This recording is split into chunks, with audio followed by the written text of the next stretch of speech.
This is the prince of leeches, fever, plague, cold rheum, and hot podagra, do but look on him, and quit their grasp upon the tortured sinews. Anonymous. The Baron of Gilsland walked with slow step and an anxious countenance towards the royal pavilion.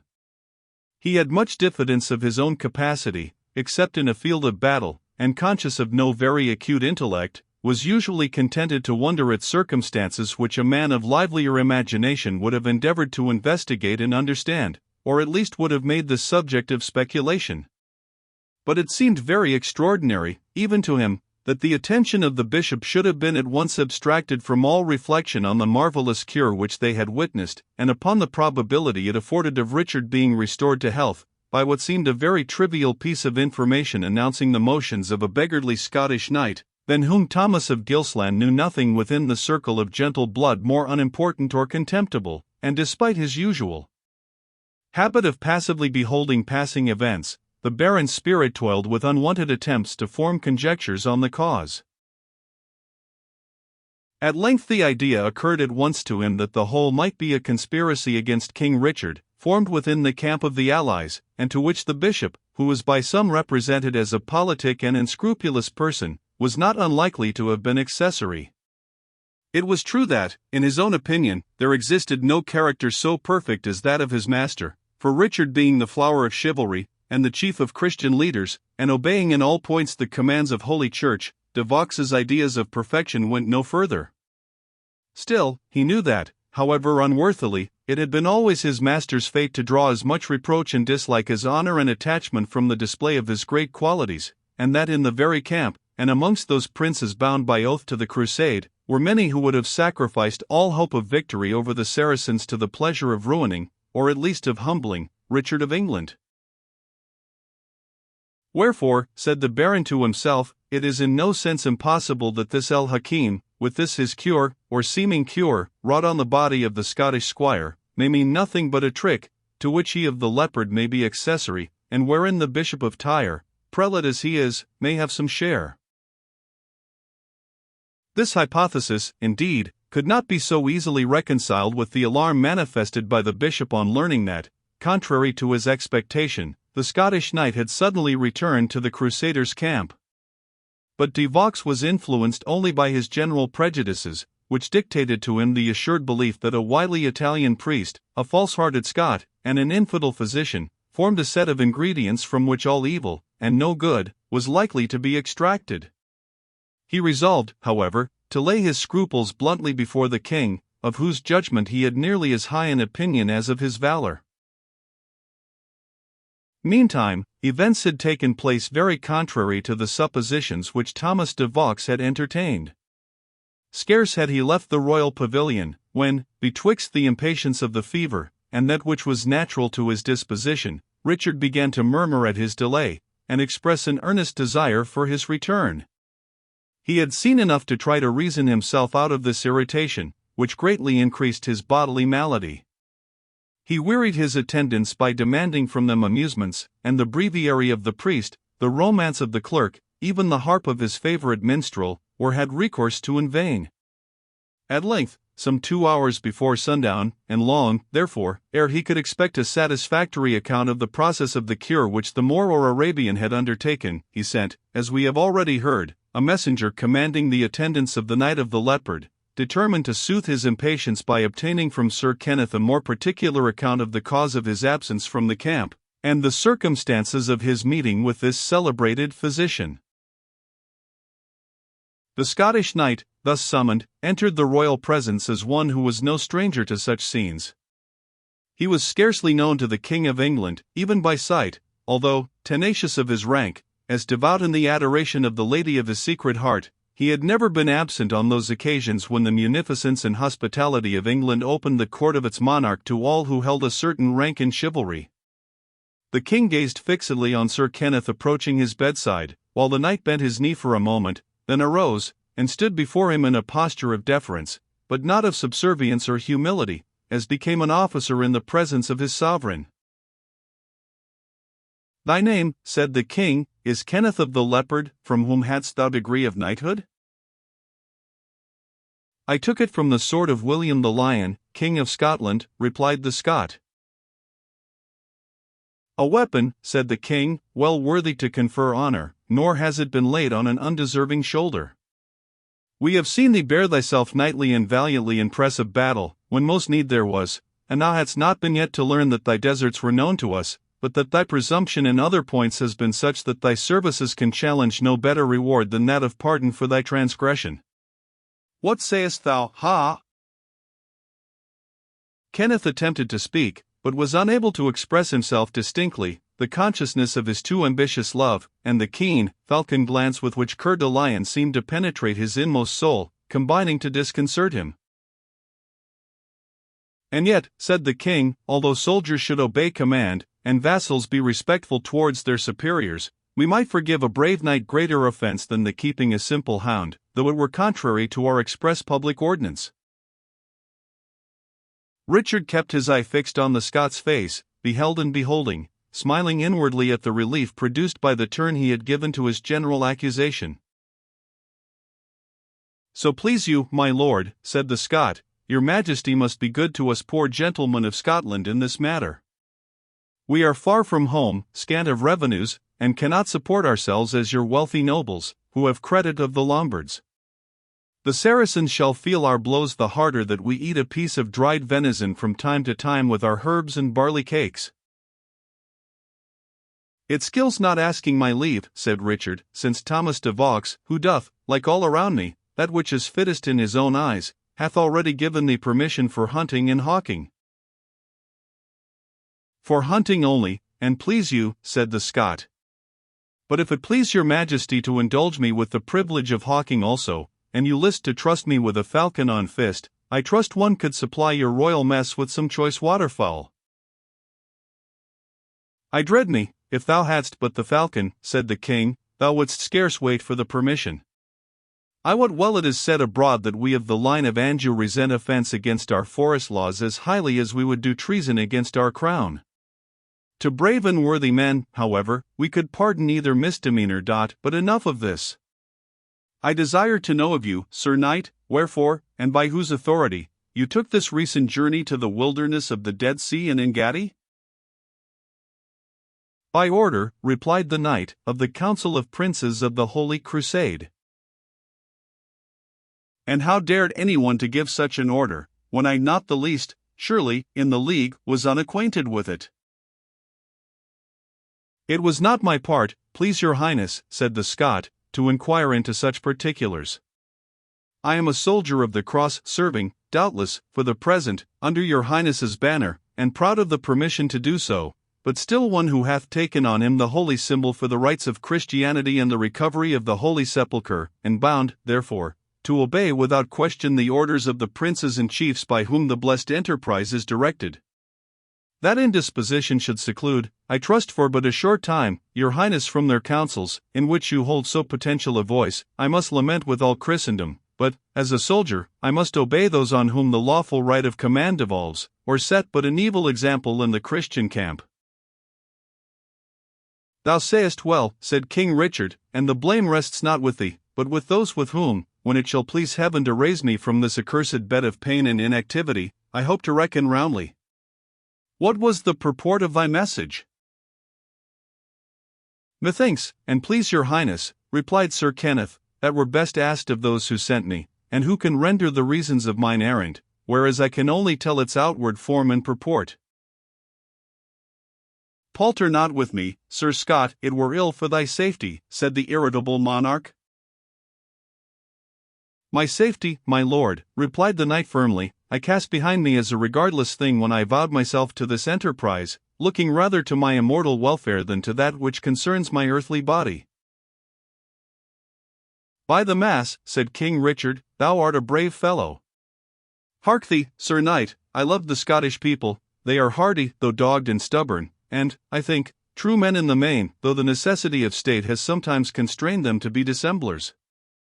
I deserve some love at their hand, for I have voluntarily done what they could not by arms have extorted from me any more than from my predecessors. I have re-established the fortresses of Roxburgh and Berwick, which lay in pledge to England, I have restored your ancient boundaries, and, finally, I have renounced a claim to homage upon the crown of England, which I thought unjustly forced on you.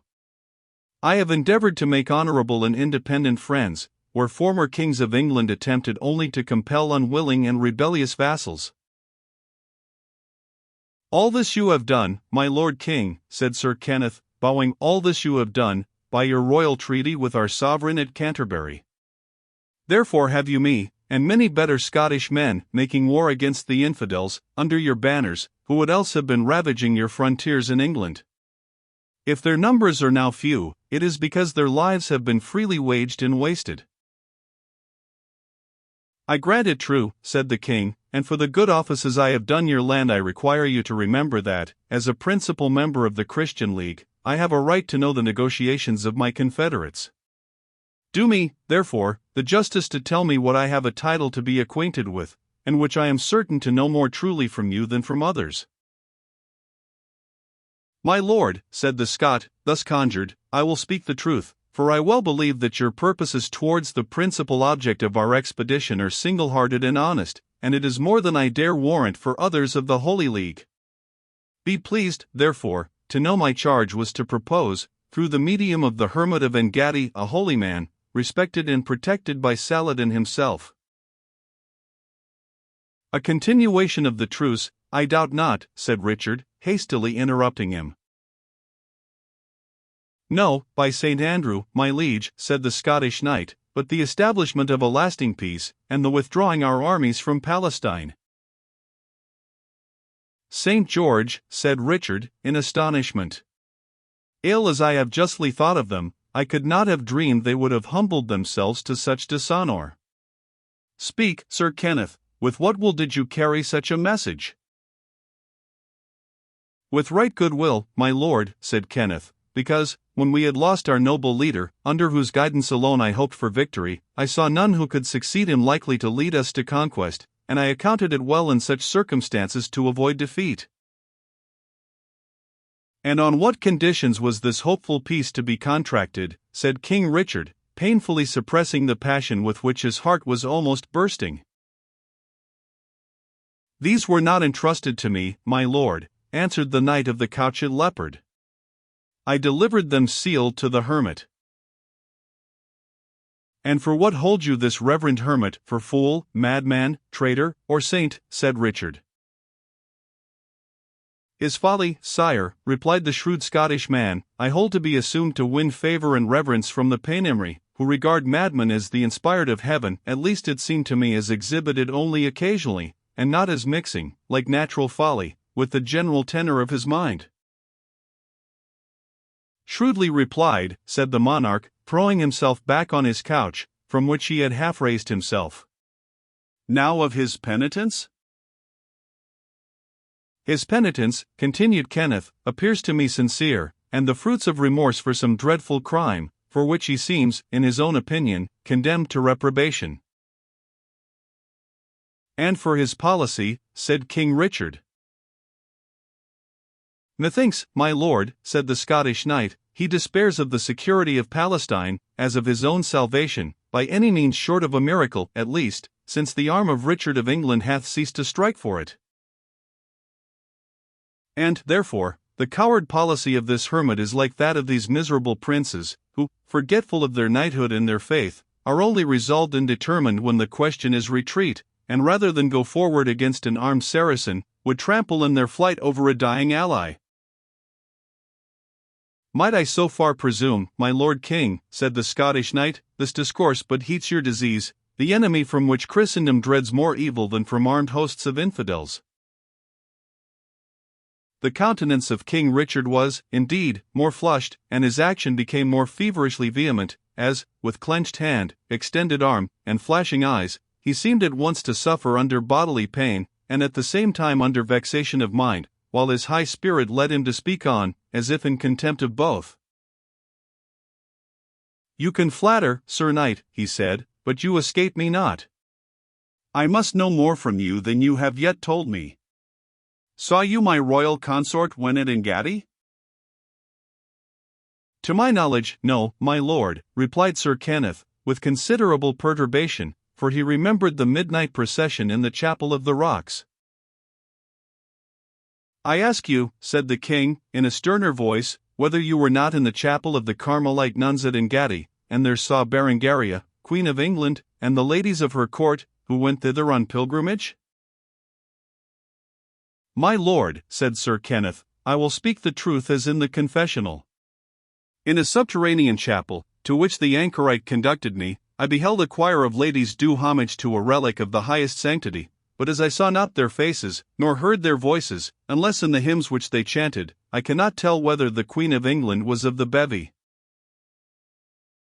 And was there no one of these ladies known to you?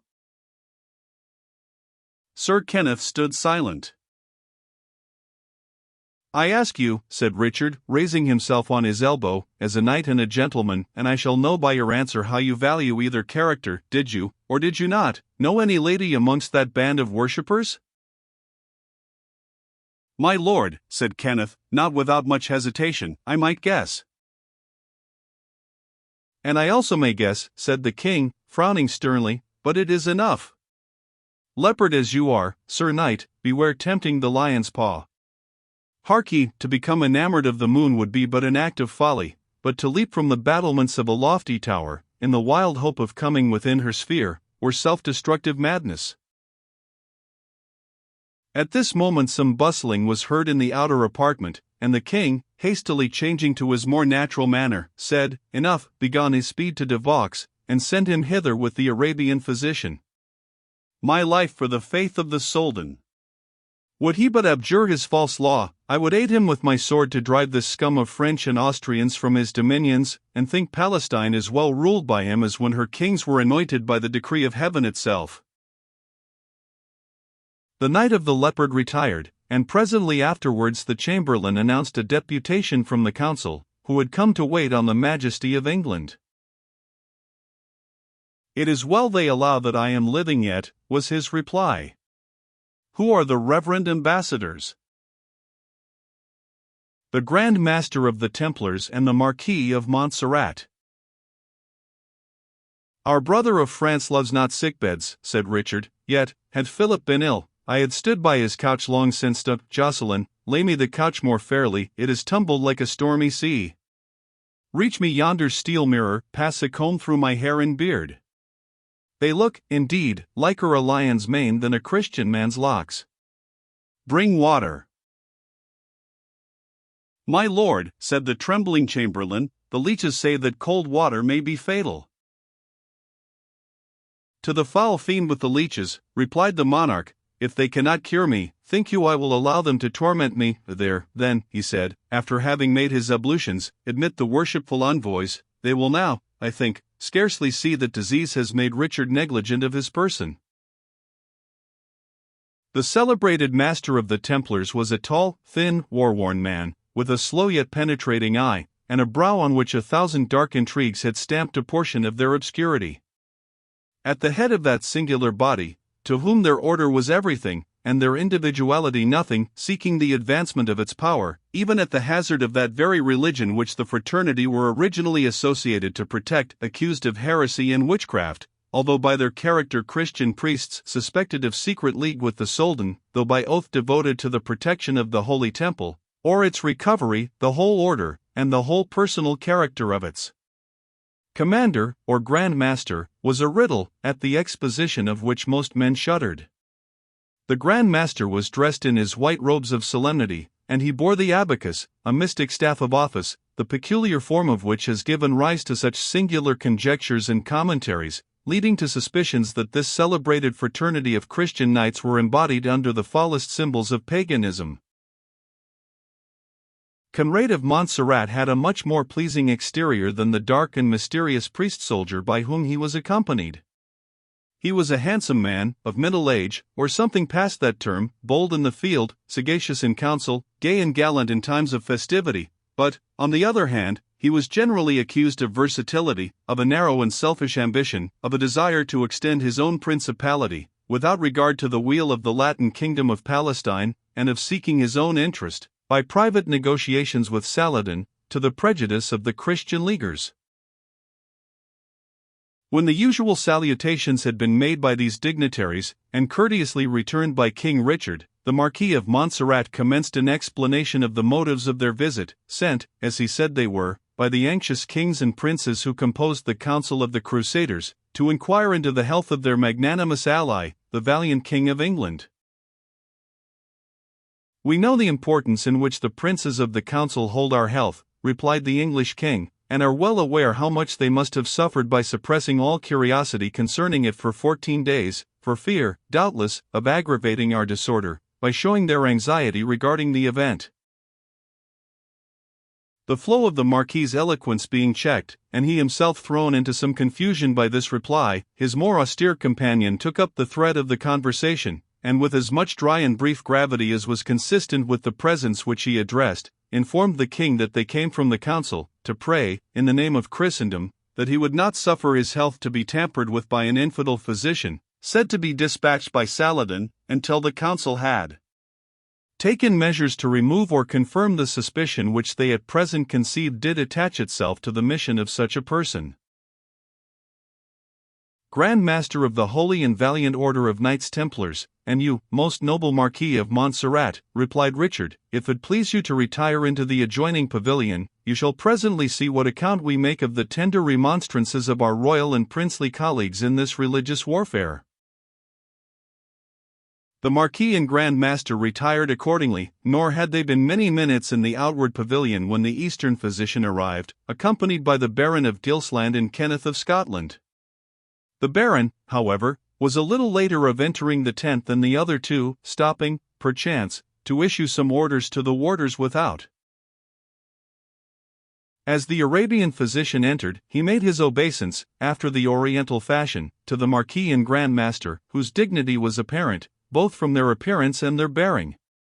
The Grand Master returned the salutation with an expression of disdainful coldness, the Marquis with the popular courtesy which he habitually practiced to men of every rank and nation. There was a pause, for the Scottish knight, waiting for the arrival of De Vaux, presumed not, of his own authority, to enter the tent of the King of England, and during this interval the Grand Master sternly demanded of the Moslem infidel, "Hast thou the courage to practice thine art upon the person of an anointed sovereign of the Christian host?" "The Son of Allah," answered the sage, "shines on the Nazarene as well as on the true believer, and his servant dare make no distinction betwixt them when called on to exercise the art of healing." "Misbelieving Hakim," said the Grand Master, "or whatsoever they call thee for an unbaptized slave of darkness, dost thou well know that thou shalt be torn asunder by wild horses should King Richard die under thy charge?" "That were hard justice," answered the physician, "seeing that I can but use human means, and that the issue is written in the Book of Light."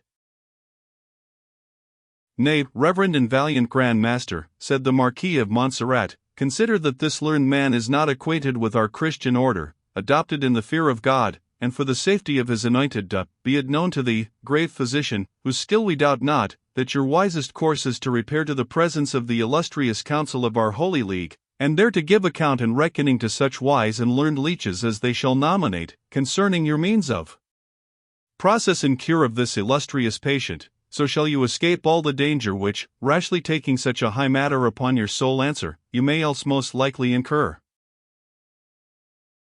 "My lords," said El-Hakim, "I understand you well. But knowledge hath its champions as well as your military art, nay, hath sometimes had its martyrs as well as religion.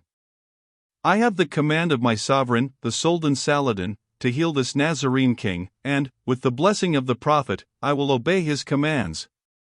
If I fail, you are swords thirsting for the blood of the faithful, and I proffer my body to your weapons. But I will not reason with one uncircumcised upon the virtue of the medicines of which I have obtained knowledge through the grace of the Prophet, and I pray you interpose no delay between me and my office." "Who talks of delay?" said the Baron de Vaux, hastily entering the tent. "We have had but too much already. I salute you, my Lord of Montserrat, and you, valiant Grand Master. But I must presently pass with this learned physician to the bedside of my master." "My lord," said the Marquis, in Norman French, or the language of Ouai, as it was then called, are you well advised that we came to expostulate, on the part of the council of the monarchs and princes of the crusade, against the risk of permitting an infidel and Eastern physician to tamper with a health so valuable as that of your master, King Richard? Noble Lord Marquis, replied the Englishman bluntly, I can neither use many words, nor do I delight in listening to them. Moreover, I am much more ready to believe what my eyes have seen than what my ears have heard.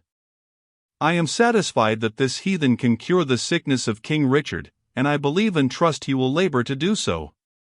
Time is precious. If Muhammad, may God's curse be on him, stood at the door of the tent, with such fair purpose as this Adanbek el-Hakim entertains, I would hold it sin to delay him for a minute. So, give ye God in, my lords. Nay, but, said Conrad of Montserrat, the king himself said we should be present when this same physician dealt upon him. The baron whispered the chamberlain, probably to know whether the marquis spoke truly, and then replied, My lords, if you will hold your patience, you are welcome to enter with us, but if you interrupt, by action or threat, this accomplished physician in his duty, be it known that, without respect to your high quality, I will enforce your absence from Richard's tent, for no, I am so well satisfied of the virtue of this man's medicines, that were Richard himself to refuse them, by Our Lady of Lanercost, I think I could find in my heart to force him to take the means of his cure whether he would or no. To move onward, el-Hakim. The last word was spoken in the lingua franca, and instantly obeyed by the physician. The Grand Master looked grimly on the unceremonious old soldier, but, on exchanging a glance with the Marquis, smoothed his frowning brow as well as he could, and both followed De Vaux and the Arabian into the inner tent, where Richard lay expecting them, with that impatience with which the sick man watches the step of his physician. Sir Kenneth, whose attendance seemed neither asked nor prohibited, felt himself, by the circumstances in which he stood, entitled to follow these high dignitaries, but, conscious of his inferior power and rank, remained aloof during the scene which took place. Richard, when they entered his apartment, immediately exclaimed, So ho! A goodly fellowship come to see Richard take his leap in the dark. My noble allies, I greet you as the representatives of our assembled league. Richard will again be amongst you in his former fashion, or ye shall bear to the grave what is left of him. De Vaux, lives he or dies he, thou hast the thanks of thy prince. There is yet another, but this fever hath wasted my eyesight. What, the bold Scot, who would climb heaven without a ladder? He is welcome to. Come, Sir Hakim, to the work, to the work. The physician, who had already informed himself of the various symptoms of the king's illness, now felt his pulse for a long time, and with deep attention, while all around stood silent, and in breathless expectation. The sage next filled a cup with spring water, and dipped into it the small red purse, which, as formerly, he took from his bosom. When he seemed to think it sufficiently medicated, he was about to offer it to the sovereign, who prevented him by saying, Hold an instant. Thou hast felt my pulse, let me lay my finger on thine. I too, as becomes a good knight, know something of thine art. The Arabian yielded his hand without hesitation, and his long, slender dark fingers were for an instant enclosed, and almost buried, in the large enfoldment of King Richard's hand. His blood beats calm as an infant's, said the king, so throbs not theirs who poison princes. De Vaux, whether we live or die, dismiss this Hakim with honor and safety. Commend us, friend, to the noble Saladin. Should I die, it is without doubt of his faith. Should I live, it will be to thank him as a warrior would desire to be thanked. He then raised himself in bed, took the cup in his hand, and turning to the Marquis and the Grand Master, Mark what I say, and let my royal brethren pledge me in Cyprus wine, to the immortal honor of the first crusader who shall strike lance or sword on the gate of Jerusalem, and to the shame and eternal infamy of whomsoever shall turn back from the plough on which he hath laid his hand. He drained the cup to the bottom, resigned it to the Arabian, and sunk back, as if exhausted, upon the cushions which were arranged to receive him. The physician then, with silent but expressive signs, directed that all should leave the tent excepting himself and De Vaux, whom no remonstrance could induce to withdraw. The apartment was cleared accordingly.